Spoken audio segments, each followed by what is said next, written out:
छोट्या शहरात एक अतिशय हुशार मुलगा राहत होता आणि त्याला मोबाईलमध्ये गेमचा नाद लागला. तो इतका गेम खेळायचा की जीवनाकडे लक्ष देत नव्हता, अभ्यासाकडे लक्ष देत नव्हता आणि इतर कसल्याही गोष्टीकडे तो लक्ष देत नव्हता.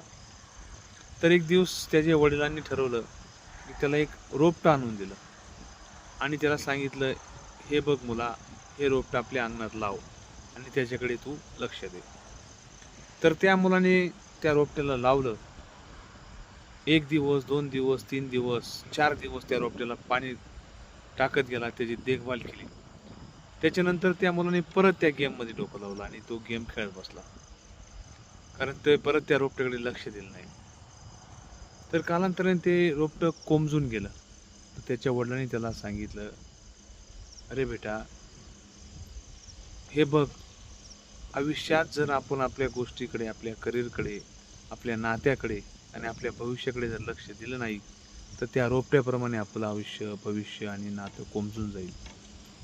त्या दिवशी त्या मुलाला अक्कल आली आणि त्या दिवसापासून त्याने मोबाईलचा वापर कमी केला आणि आयुष्यात तो पुढे जाऊन मोठा इंजिनियर झाला आणि त्याने एका कार्यक्रमात सांगितलं, की माझं आयुष्याचं बदलायचं कारण म्हणजे ते एक छोटंसं रोपटं. त्याने